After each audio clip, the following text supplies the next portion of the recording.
welcome back to BitCast and to the second episode of this show. Hopefully, this episode things will go smoother and I'll be more prepared. Also, as you've hopefully already noticed, I have gotten an upgrade for my production in general, not just for this podcast, but for my other podcasts and just filming videos in general. And that is, y'all, I have finally got a dedicated microphone. So before I was using my computer microphone, it sounded garbage. Like, you gotta admit it was not good. So I just got a dedicated microphone, which I'm using right now. It just came in today and I'm loving it. This has nothing to do with the episode. I just want to talk about it for a minute. So I heard about this brand through a tech YouTuber I like watching. It is called Moano. It is Maono. And y'all, this microphone was only $56. And I mean, sure, it's not the best sounding microphone, but it sounds very good for its price range. It's wireless. It's like a big microphone, not like one of those little pod mics. But yeah, so the beautiful thing about this is it has the desk stand, so and I can wire it to my computer like it is right now for podcasts. But then I can also use this for my videos because it has a little wireless receiver that I can plug into my phone when I'm recording. So good. The main reason why I got this is because before I was using a software called Auphonic, well, not software, auphonic.com, a website, and it is audio processing. That's what I've been using. You get 2 hours of free credits per month. But lately, that's not been enough, so I've been having to buy credits to get like 5 hours a month.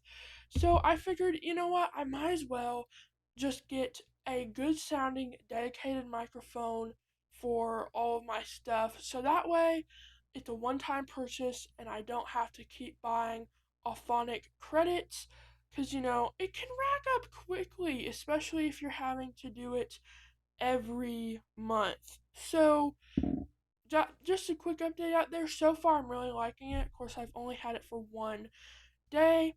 So, make sure you drop a comment, or, I mean, if you're listening on like Apple Podcast, you won't be able to. Speaking of that, when I published the first episode, it was only available on select things, but from what I know now, is available on basically all the major platforms: Apple Podcasts, Spotify, Amazon Music, and then of course YouTube and YouTube Music. So first, you can actually, this is an actual multi-platform, I guess you could call it real podcast now, which is so amazing. So wherever you're listening, by the way, if you're wondering how I do that, I just use rss.com. So yeah. Anyways, enough of an introduction. Let's just hop into today's podcast episode with the episode theme.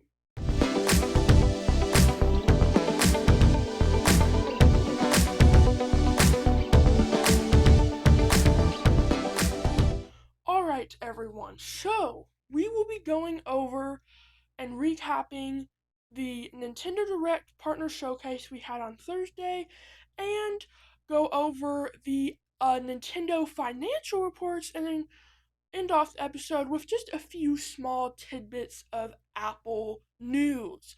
So let's just get started with the Nintendo Direct. So, as you probably know, there was a Nintendo Direct partner showcased on February 5th, so Thursday morning.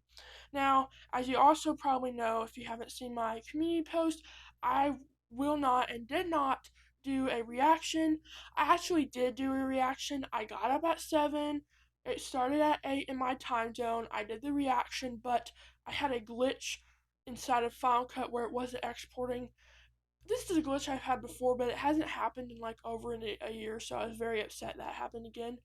But I was like, you know what? This direct was so mid that it's fine. Plus, there was some weird stuff.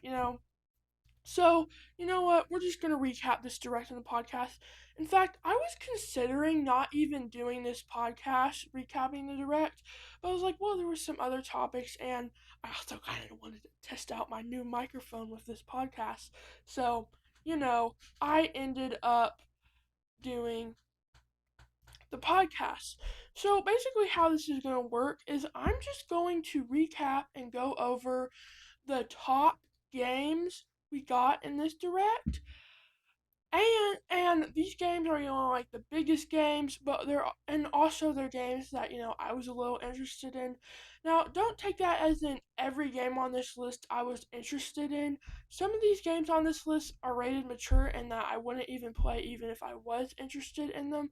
So just take that with a grain of salt. So here we are. This is just the Nintendo News website, kind of talking about all of it. Nintendo Direct Partner Showcase. If we go here to learn more, so I have on everything here. This is not all of this is not on my list. Just some of it is. So on my list of top games slash my games I was interested in, we have Resident Evil oh my word. This game right here, Resident Evil Requiem. I know, I have a lisp, okay? Now, I just want to go ahead and say, I'm not interested in this game because even if I was, it's rated mature. Look, even if I wanted to learn more about it, it won't let me because of age verification. No, I'm not that old. Okay, I'm not gonna give away my. I'm not like a little young child here. I'm not that old. Okay, y'all. So I just put that on there because it is a big hitter for most people. Then we have Indiana Jones and the Great Circle. Now this is on my interested list. In fact, when they unveiled it in another direct, which we'll talk about in a little bit, I was quite interested in it. It's a port like Star Wars Outlaws, but it looks really, really cool. And oh my word, I'm sorry the screen capture went off. Okay, y'all, hold up, just for a minute. I've been having severe issues with macOS screen capture lately. Not only does it keep stopping during OBS in the middle, but if I'm just doing the native Mac screen recording, it's not working. I'm still upset. I don't know if this is a bug in macOS Tahoe. I don't know if there's something wrong with my Mac individually. Either way, it's very mad. Anyway, like I was saying, it looks really good. I'm definitely excited. I'm probably gonna pick this up because it's only rated teen. So probably it is $70 though. I don't know. I don't know. But this is one of those games that I would at least like to eventually pick up. And I've never played an Indiana Jones game before. In fact, I have never even seen any of the movies. So that's my only thing. I'm kind of like, I don't know. And oh my word, 57 gigabytes. That's I know that's not too much, but for Switch, that's a lot. But with the Switch 2 and these better games, we've seen more of that. Another game is, I believe you say it like Pragmata. I believe that's how you pronounce it. Don't quote me on that because I'm not sure. This game was also revealed earlier, but in this new trailer, it does look interesting. Basically, it is a android girl that meets this like soldier guy, and like you fight these robots and stuff. It looks really cool. It is rated teen. I don't know if I'll get it. I mean, but it does look cool, and this actually did kind of spark my interest. And can I just say, the Indiana Jones, all these games we looked at so far, look at these graphics. Look at these graphics. It's compressed. It'll look better than that. But y'all, this is so nice. We're actually seeing games that look like modern games on Nintendo, and it makes me so happy. So just keep that in mind. Just admire these graphics as we talk about these games. So yeah, definitely sparked my interest. I don't know if I'll get it, but it is definitely an interest sparker. And then the next game, this is not necessarily a heavy hitter, but it at least was interesting to me, and that is if come on that yes, Star Trek Voyager Across the Universe. So it's like a ship sim classic game, but it's like going throughout the story of Star Trek Voyager. Star Trek Voyager is my favorite Star Trek series. I do really like Star Trek, but this Voyager was my favorite series, and I actually heard about this game a few days before the direct. And this is also another game that I really want to get. I don't know if I'll get it because I'm not the biggest sim game like that type. Hey, pre-order sale. That's nice, and even without it, it's only $40. So definitely sparked my interest. Like I said, I don't know if I'll be getting it just because but it definitely sparked my interest. And then next up, this is a game on the heavy hitter list. It's not something I'm interested in, but that is Final Fantasy VII Rebirth. It's like a remake, basically. Never heard or really or played any of the games in here, so I don't even know what it's all about. I don't know if there's anything in it or whatever, but I've heard a lot of people are excited about it. The main thing though is that the graphics do look very, very good for a Nintendo game, and you know, I'm so glad that we're finally seeing that with the Switch 2. So, I'm not interested in this and I'm not going to be picking it up, but it is also on the heavy hitter list. Then we have Fallout 4. The trailer, the graphics looked pretty bad, I have to say. It is rated M, so it won't allow me to look at it. And then the last one, which isn't technically a heavy hitter, but I just thought I'd put it on here, is Hollow Knight Switch 2 Edition. Haven't played this. I've heard it's an amazing series, but it is a upgrade pack. I'm not sure if that is the game and the upgrade pack because I think the upgrade pack is free.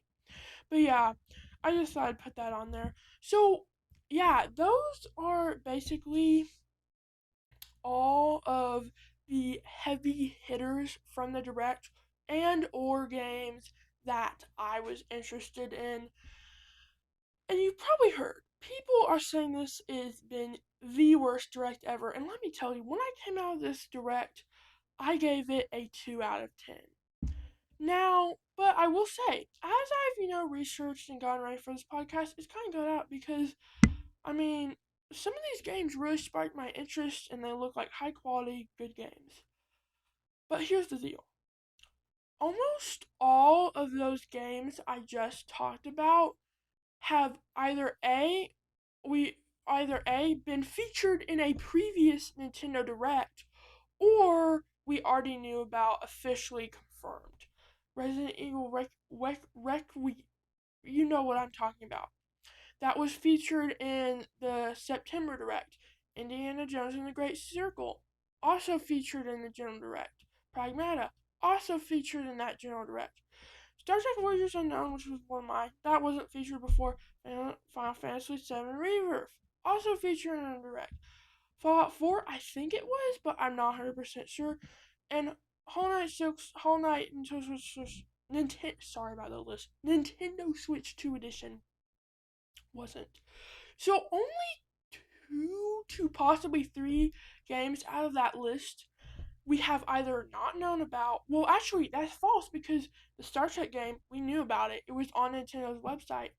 So only two, one maybe two of those games we did not know about. Now, of course, there was more, but at least out of the heavy hitter list, only one to maybe two of those games we did not know about or yeah.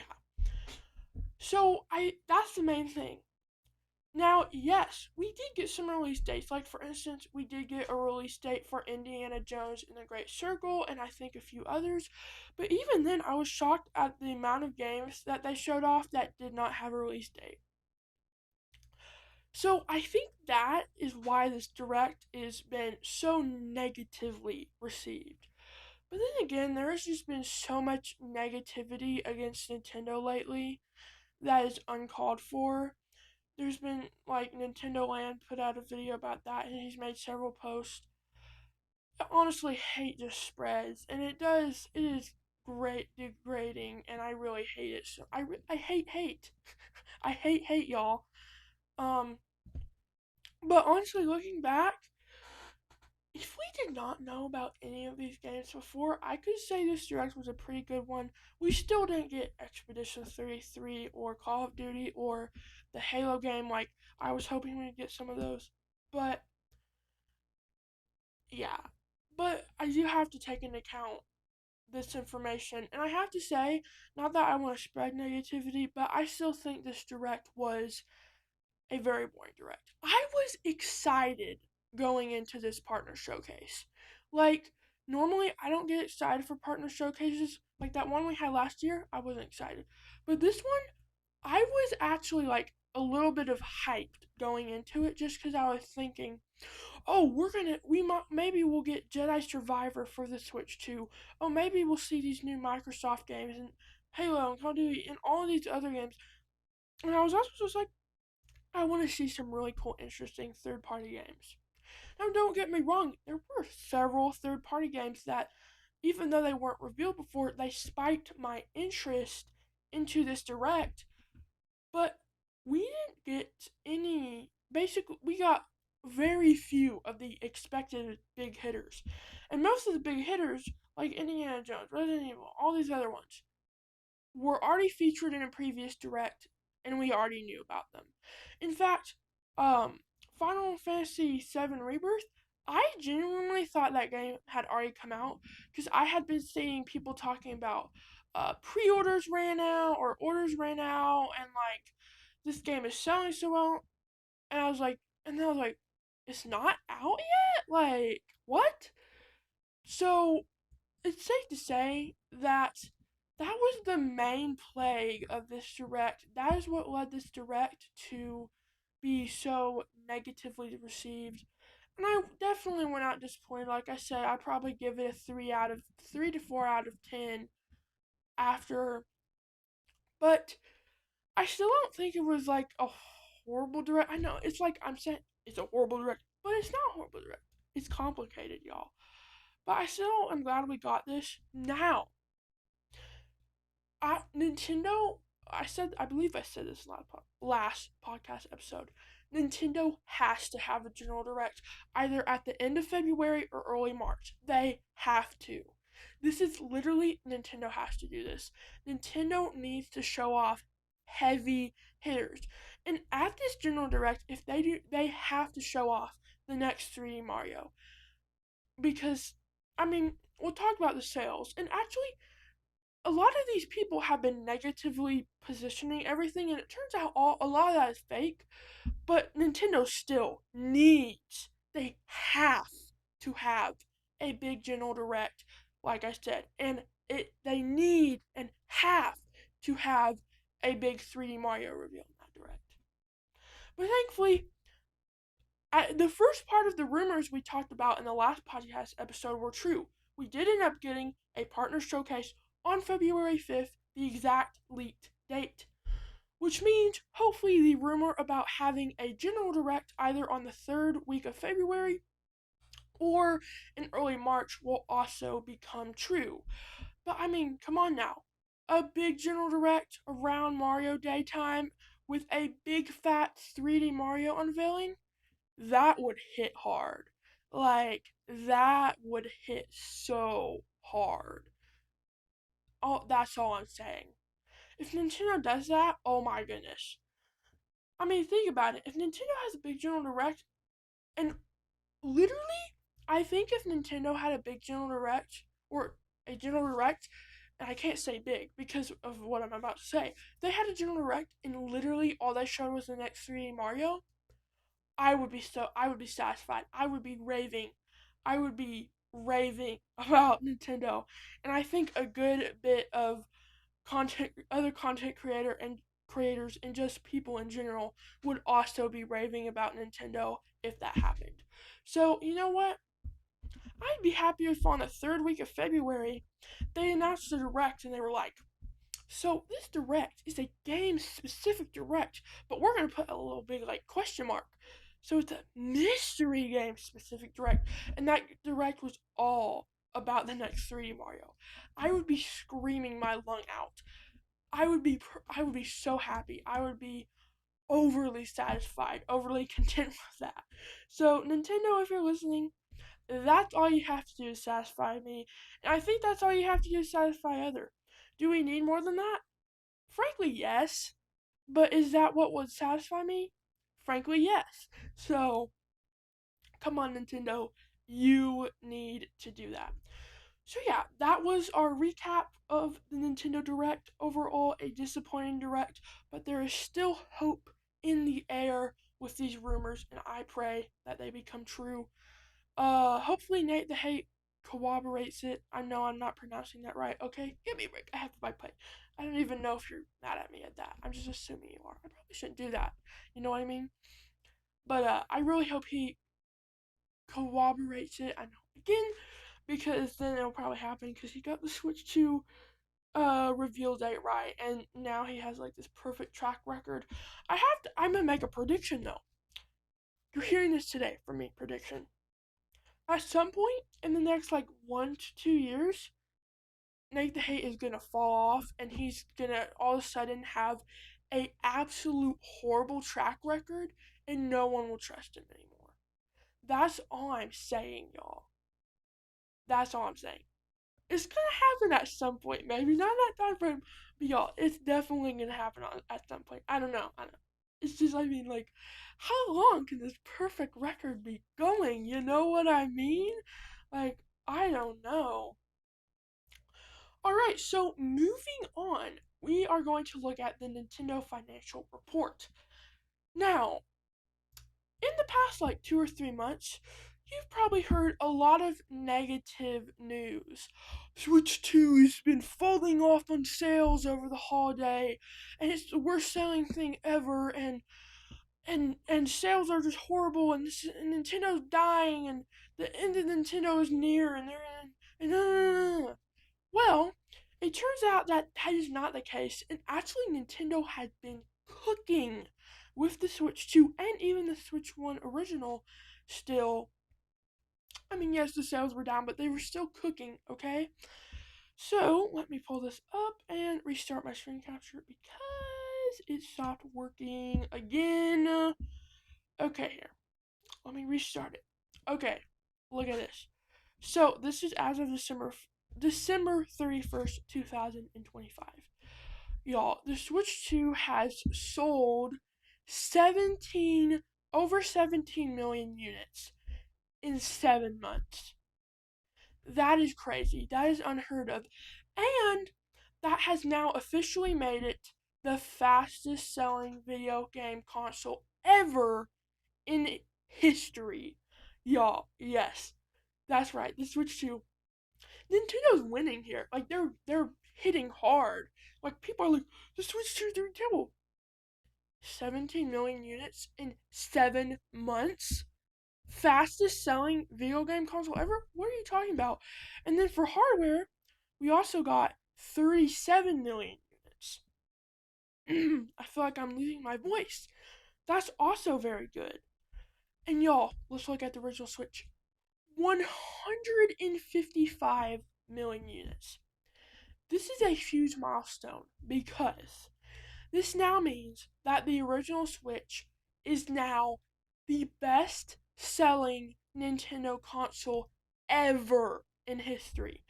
If we look down here, oh great, I think I might be losing my voice. The Nintendo DS, which is the previous best selling, sold 154 million. And now the Switch 1, has beaten it. This is epic, y'all. The Nintendo Switch was and still is my favorite console ever. I've made so many memories for it. It's just so amazing seeing it becoming the best selling Nintendo console. And not only that, if it sells, I believe it is 6 million more units, it will officially become the best selling console ever, passing the PS2. That would be an humongous milestone. That would be like the most historic, I don't know, milestone ever for Nintendo. I hope this happens so hard. And also, I just want to bring up the possibility that this may have already happened since I believe the PS2 was sitting at like around that number a while ago, and then Nintendo randomly, like 20 years later, was like, oh, that number's wrong. It actually sold like 10 million more, so now it's that. So I wouldn't be surprised if Sony did that because they want to hold that crowning. And all I'm saying is if Sony comes out again and does that, then I mean, come on now, that's obviously fake. So, like I said, I would not be surprised. And great, the screen capture start. We start again. I would not be surprised if that happened. And if so, y'all, switch one. If when Lord willing, when this happens, I gotta plan something so special for that. And another big milestone about this is that the Switch 2 has officially outsold the almost 14 million units the Wii U sold in its lifetime with 17 million. Y'all, just put this into perspective. The Wii U was on market for, I believe, at least 4 years, like maybe more than that, I think. And it only sold 13 million units. And the Switch 2 has only been on the market for 7 months. And it has already sold a significant amount more of units. That is insane. So yeah, I guess it cannot be another Wii U now, but that is insane and a huge milestone. So amazing. Oh, amazing, y'all. And I mean, the software is going to soon probably outsell that software too. I mean, come on now. I mean, then again, the Wii U is the worst selling console of Nintendo. But let's see here. Has it outsold any other consoles? I don't know. I don't think so. But hey, it outsold the Wii U, the worst selling Nintendo console. But hey, that is still a big milestone. That is still a big milestone, I have to say. You know what I mean? Okay, so yes, we do have those numbers. The Switch, sorry, 37 million units of software. The Switch One is at like 1,500 million units. That's just an insane number. What is this? Unit sales. This is just kind of. This is a bit depressing because as you can see. Oh, this is software, but software sales have been down. That's a bit depressing. Of course, this is before the Switch 2, so I'm sure it's a huge spike. Yeah, that's all that is. So, yeah. Oh, I wasn't even showing my screen. Anyways, I was looking at software sales. But that is not the only thing, because if we actually go here, this is the actual official document from Nintendo about their financial thing. Let's take a look at software. This is a big point of negativity and controversy. So first of all, Mario Kart World has sold a whopping 14 million units. I'm sure that's breaking some record out there. I'm not sure what. Maybe the fastest selling Mario Kart. I'm not sure. That's insane. That is an insane number. Pokemon Legends EA sadly sold a lot. That game was horrible. I didn't play it, but from what I watched some reviews, it was horrible.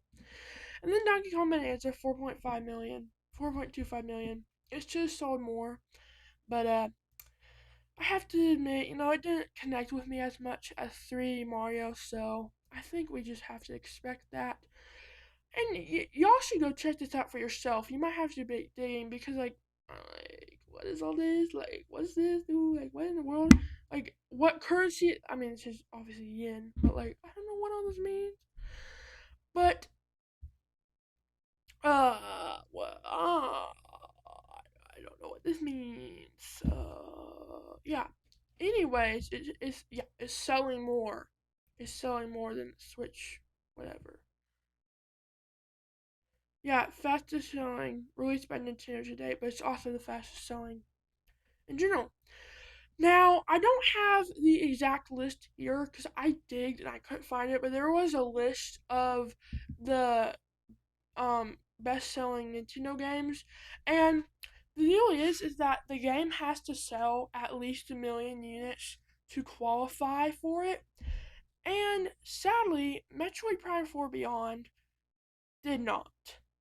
That was my game of the year, by the way, even though people hated it, but it did not.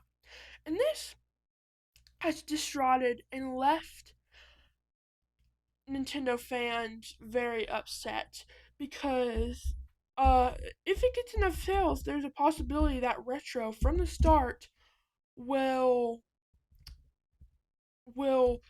make a Prime 5 and that it would be a lot better than Prime 4. We don't even let's not even get into the negatives of Prime 4. I know I'm talking weird. I'm searching something up here and I cannot like cohesively talk while I'm typing anything. Sorry about this.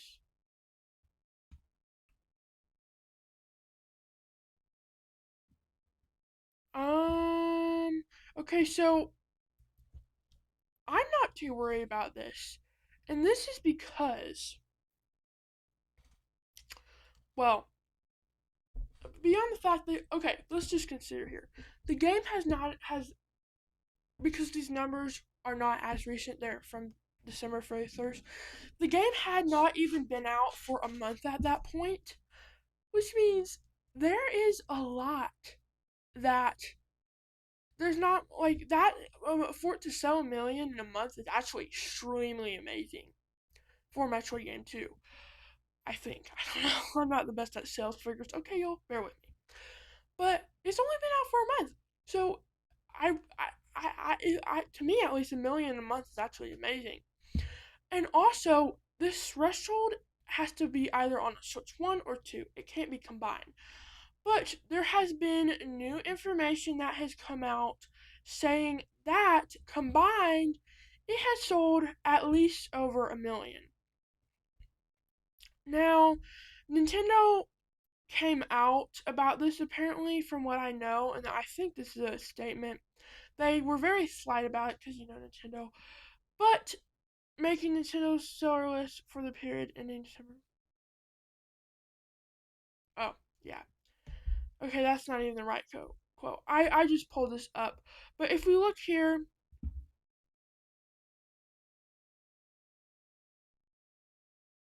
yeah, have surpassed 1 million. And I should have looked this up earlier. But that means that combining Switch 1 and 2 sales, the game has sold over 1 million, which is just amazing, y'all.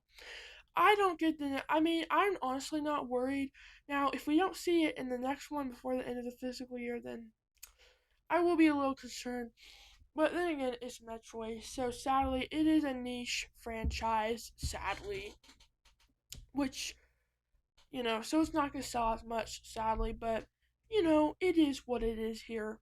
I'm still not worried about it, honestly. I can see the concern, and honestly, I was concerned at first because I loved the I mostly love this game.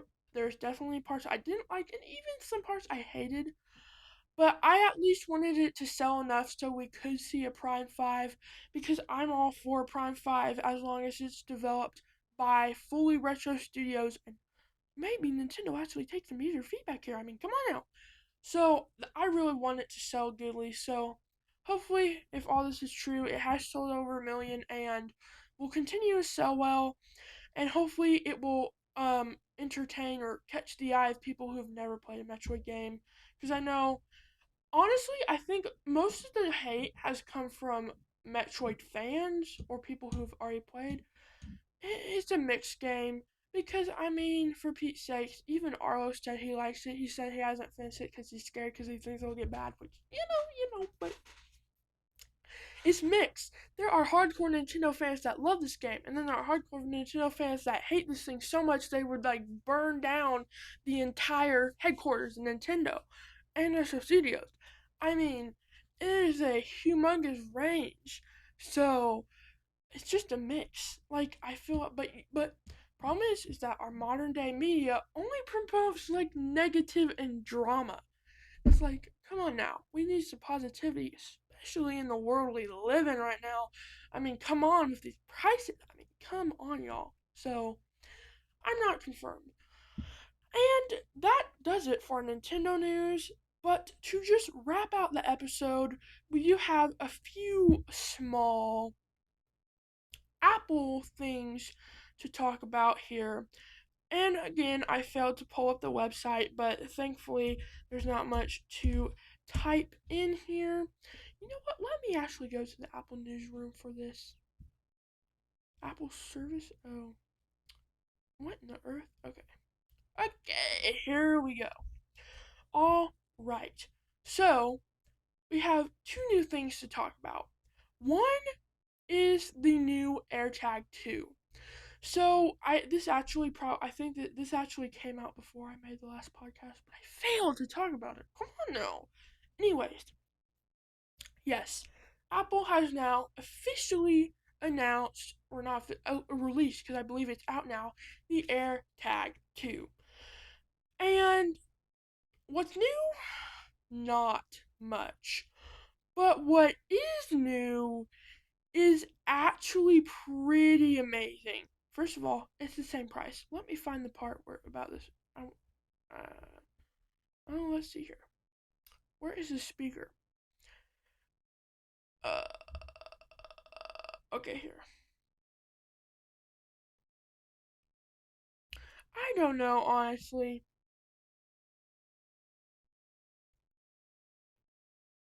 I don't know, honestly, here. Let's see here. Okay, well, I know what they are. So, basically, this new AirTag has, and the screen capture stopped. This new AirTag, I'm just going to go over the basics. 50% louder speaker. It has a new Bluetooth and ultra-wide 2 chip, which allows it to have 1.5 times greater precision finding range. Now, it looks like this is only available on the newer phone models, sadly, but this means you'll also be able to use your watch if you have a newer one for the first time. And it also has just better range, period, not just for precision finding. Now, this is not like a lot of new things, but honestly, all these things are actually genuinely very good. Like better range, yes. I do have a first gen AirTag and the range isn't that good. Better speaker, yes. The speaker is already loud, but hey, better speaker, yeah, yeah, yeah. Better range, yes. Better. We like this. This is not one of those things that you are going to race out in your car, go to the nearest Best Buy, and pick one up or Apple Store or whatever. But this is one of those things that if you're in the market for either getting a new one because your old one broke, or you don't have one, or you need to get another one for something else, this is a amazingly well welcomed upgrade. And the prices are the same, so at least they didn't increase them. Price drop would be nice, but I mean they're already genuinely pretty cheap. So wow, it's nothing major. It's a nice quality of life update because I mean, what else can you do to a tracker? You know, like what else are you gonna add to it? A camera? So it can be an AI pin? Oh, that's another story for another day. But yeah, that is the new AirTag 2. I'm not gonna be getting it because I don't have any use for it. And like I said, this is not one of those things that you just go out and buy because you want it. I mean, most of the tech creators, I'm sure, will just so they can make a video about it. But you know, and then the last thing is apparently Apple updated their Mac customization page, and I actually realized this. It's not too different, but it is actually quite a bit different, and it's so much better. So here we are. Let's say, my M3 MacBook Air, it's just getting too slow, so I need to get the M4 MacBook Air. That's not really happening. I'm just being figuratively. So, this looks nice, but, I want to customize it. So I'm just going to click on buy. And right away, you will see this new interface. First of all, it's much more cleaned up and more streamlined. And now there's this new bar. So let's say, you know what, I'm still happy with my 13-inch model. And then it automatically shifts for you. And then, you know what, I want to get silver this time. So, most of this stuff is not new. But as you can notice, it's definitely more guided. I want the best performance. And this is the main new part. So now you have like these different tabs for customization. So you have your unified memory, SSD storage, power adapter, and keyboard. This layout is so much better. So like, you know what? I think I could use an upgrade to what? I didn't even realize you could do 32. I want 24 gigs of RAM now. And I need 2 terabytes. And let's see here. I want the fastest charging possible. It's so much more streamlined, so much more simple, and makes it a lot easier to customize your system. and this is just all that other stuff. So it's very similar, but it's a lot more streamlined, and in my opinion, it just makes the experience of buying and getting ready to get your new Mac so much better. So again, just a nice little quality of life upgrade, which we love. I mean, we don't love it when that's all there is, but you can never complain really. Like, you can't. They're nice. I mean, they're nothing to write home about, but they're nice. So, yeah. Well, y'all, that is all of the news and topics and things and discussions we have to go over today. I hope y'all have been enjoying this podcast. Let me know what you think of it, and I shall see y'all next week. I am probably going to start transitioning to doing episodes on Saturday, just like today. The first episode was on a Monday, but that's just not the best time. So I'm planning on doing the next episode on a Saturday, like today. So I'll see y'all next week on Saturday. Hope you enjoyed the podcast, and I'll see y'all in the next one.